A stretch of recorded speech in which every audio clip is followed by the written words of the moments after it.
पतन में उत्थान का भ्रम। श्री भगवान ने गीता में कहा है, अधर्म धर्म मितिया मन्यते तमसावृता सर्वार्थान विपरीताश्च बुद्धिः सा पार्थ तामसी। जब बुद्धि तम अज्ञान के अंधकार से छा जाती है तब वह अधर्म को धर्म बतलाती है। उसका उल्टा निर्णय होता है। हानि में लाभ, अवंति में उन्नति, पश्चात गति में अग्रगति, पतन में उत्थान, कलह में जागृति, असंतोष में सुख, विनाश में विकास। इस प्रकार सभी बातों में उसका विपरीत निर्णय होता है और इस प्रकार की बुद्धि वाले व्यक्ति जाति, देश, समुदाय, संगठन या विश्व के कर्म भी तामसी ही होते हैं। तामसकर्ता परिणाम, हानि, हिंसा और अपनी क्षमता का विचार न करके अज्ञान मूलक मनमाने कर्म करके अधोगति को चला जाता है। अधो गच्छन्ति तामसाः। जब मनुष्य समाज का लक्ष्य भगवान न होकर केवल भोग हो जाता है तब उसकी बुद्धि तमसाच्छन्न हो जाती है और तब वह कर्तव्य के स्थान में अधिकार तथा त्याग के स्थान में अर्थ की प्रतिष्ठा करके केवल अर्थ काम परायण असुर हो जाता है। फिर उसके सभी कार्य अनर्गल, अवैध, आसुरी भावना से संपन्न होते हैं। वह भगवान, धर्म तथा परलोक को नहीं मानकर उच्छृंखल हो जाता है और अज्ञान युक्त बुद्धि के द्वारा मनमाना सिद्धांत निर्णय करके उसी पर अपने को तथा दुनिया को चलाना चाहता है। वह शास्त्र को नहीं मानता, देवता ऋषियों को नहीं मानता और भगवान को मनुष्य के मस्तिष्क की उपज बतलाकर धर्म तथा सदाचार का खंडन करता और उनके विपरीत यथेच्छ आचरण करता है। इस प्रकार के भोग परायण जीवन में चारित्रिक पतन अवश्यंभावी है। ऐसा भोग परायण व्यक्ति भी नाम के लिए यज्ञदान कीर्तन करता है। अज्ञान विमोहित असुर कहता है, मैं यज्ञ करूंगा, देश या जनता की सेवा करूंगा, दान दूंगा, आनंद प्राप्त करूंगा, यक्षे दास्यामी मोदिशे, और अपने को सर्वश्रेष्ठ उन्नत प्रतिप्रायण मानने वाले धन, मान, अधिकार के मत से मत ऐसे लोग भी मनमाने अवैध यज्ञादि करते हैं, जनसेवा आदि कार्य करते दिखलाई देते हैं, पर वह सब उनका दंभ ही होता है। चरित्र का विकास बाहरी दिखावे, परोपदेश, व्याख्यान, लेख या योजनाओं से नहीं होता। पतन न कानून से ही होता है। उपदेश, भाषण, लेख, योजना तथा कानून के लिए भी अपना महत्वपूर्ण स्थान है, पर वह है तभी जब इनको सचमुच मानने मनवाने वाले लोग हों। मिथ्याचार से कोई लाभ नहीं होता। उपदेश पहले उपदेशक के जीवन में उतरना चाहिए, फिर उसके आदर्श जीवन का अपने आप ही आसपास वालों पर प्रभाव पड़ेगा।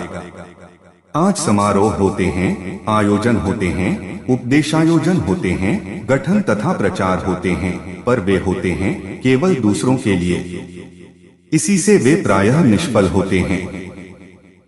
मनुष्य के जीवन में जब धर्म तथा ईश्वर को यथार्थ रूप में स्थान रहता है तब उसकी सारी क्रियाओं में अपने आप ही शुद्धि तथा सच्चाई आ जाती है। आज समस्त जगत में ईश्वर तथा धर्म का विरोध तथा सदाचार के नाम पर दंभ बढ़ रहा है। समस्त जगत के प्राणियों को विशुद्ध अध्यात्म का उज्ज्वलतम प्रकाश प्रदान करने वाला जगत गुरु भारत भी आज विमोहित और पथच्युत है। वह तो आज पश्चिम के कुछ देशों की वर्तमान नैतिक विशुद्धि से भी नीचे गिर गया है। उसका अध्यात्म तथा उसका परमार्थ उसके साहित्य में है, उसके मंगलमय इतिहास में है, पर उसके जीवन में नहीं रहा है। यही सबसे बड़ी दुख की बात है।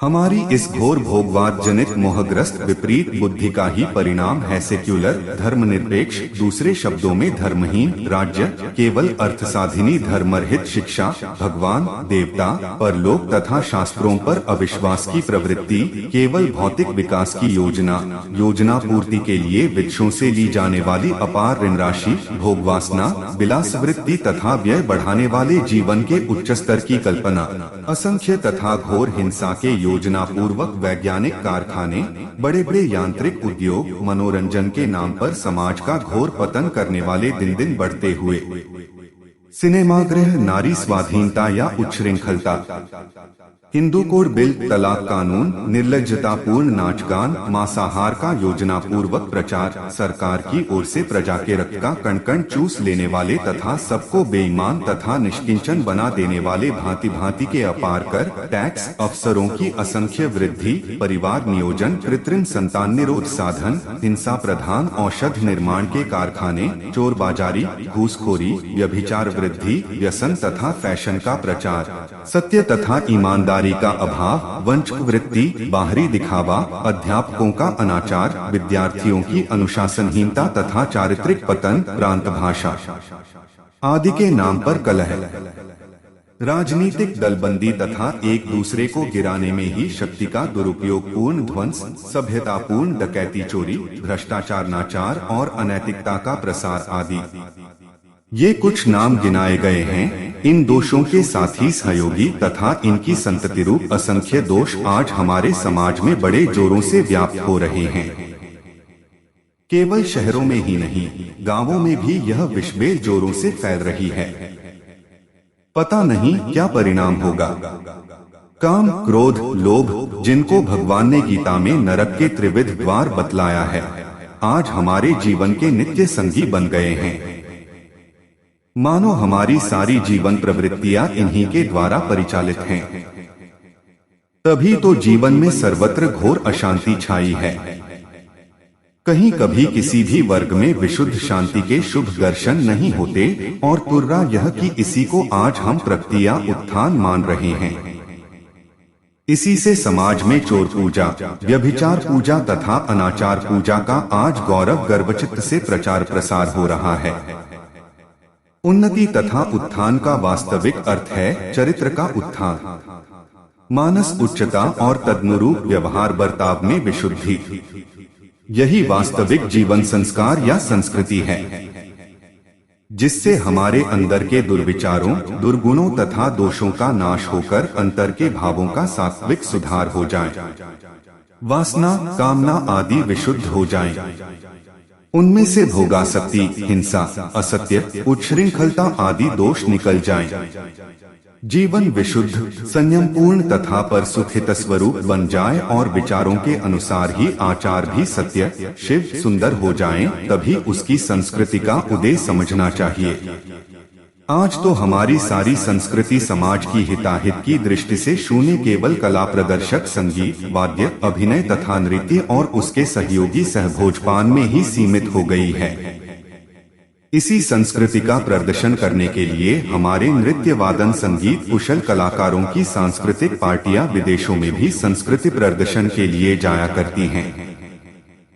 समाज में गीता वादन, नाट्य, नृत्य का भी महत्वपूर्ण स्थान है। यह बड़ी मनोहर और उपयोगी कला है, पर है तभी जब इसके साथ संस्कृति का निवास स्थल पवित्र संस्कृत अंतःकरण हो। केवल कला तो काल बन जाती है। इसीलिए आज का सिनेमा संसार हमारे भले भले घरों की सुशिक्षिता बहु बेटियों तथा समाज के भावी आशास्थल बालक तथा तरुणों के लिए भयानक अभिशाप हो रहा है। पतन बहुत शीघ्र होता है और पतनकारक आयोजन में भी विषयासक्त हृदय का सहज ही झुकाविया। पतन में उत्थान का भ्रम, आकर्षण हुआ करता है। यही कारण है कि आज हमारे युवक युवतियों का इतनी शीघ्रता से पतन हो रहा है। सिनेमागृहों में तो अनाचार तथा अबाध काम प्रवृत्ति को भड़काने वाले अर्धनग्न नृत्य, गान आदि होते ही थे। रेडियो द्वारा फिल्मी गाने सुनाना होटलों तथा चायगृहों का भी एक अंग बन गया था। पर अब सुना गया है कि कलकत्ते के एक होटल वाले ने बम बस्टर नृत्य का आयोजन करके तो भारतीय सदाचार की हत्या कर डाली है। इस नृत्य में कोई तरुणी नायलॉन की साड़ी पहनकर नंगा नाच करती है और बहुत ही अश्लील तरीकों से दर्शकों के चित्त को अपनी ओर खींचती है। यह भी सुना गया है कि इस आयोजन के कारण उक्त होटल की लोकप्रियता उत्तरोत्तर बढ़ रही है। इसका परिणाम स्वाभाविक ही यह होगा कि अन्य होटल वाले भी अपनी आमदनी बढ़ाने के लिए इसी प्रकार की व्यवस्था करेंगे। यह सब हो रहा है मनोरंजन के नाम पर और इसमें दोष बुद्धि हट रही है। पहले पेशेवर वेश्याओं का नाच हुआ करता था किसी विवाह आदि उत्सव पर। वेश्याओं के घर केवल नाच देखने के लिए जाने वाले लोग समाज में घृणा की दृष्टि से देखे जाते थे। अब हमारे भले घरों की बहु बेटियां समाज के गण्यमान्य पुरुषों के समुदाय में सांस्कृतिक कला के नाम पर निर्बाध नाचती हैं और हम बड़े बूढ़े उनकी पीठ ठोंकते हैं। इस अवस्था में उक्त होटल के नंगे नृत्य की ओर लोगों का झुकाव होना कौन बड़ी बात है। यही बुरा हाल हमारी ईमानदारी तथा सच्चाई का है। चोरी का अन्न नहीं खाना चाहिए, पर आज यह निर्णय करना कठिन हो गया है कि किसका अन्न बिना चोरी का है। यह सब अनाचार इसीलिए बढ़ रहे हैं कि हमारी बुद्धि भोगवाद को ही परम आदर्श मानकर सर्वथा तमसाच्छन्न हो रही है। इस अवस्था में सच्चे भगवत भाव, भगवत विश्वास तथा हमारे ऋषिमुनि सेवित जीवन के त्यागमय लक्ष्य की ओर समाज का ध्यान खींचने की आवश्यकता है, और यह काम कोरे व्याख्यानों लेखों से नहीं होगा। यह होगा जीवन के पवित्र यथार्थ आचरण से। ऐसे आचारवान व्यक्तियों का समाज में निर्माण होना चाहिए जो बोले नहीं, करें दिखावे नहीं, स्वयं बने। ऐसे थोड़े से लोग भी महान परिवर्तन कर देंगे। इस प्रकार का थोड़ा सा सच्चा साधन भी महान भय से त्राण करने वाला होगा। स्वल्पमप्यस्य धर्मस्य त्रायते महतो भया।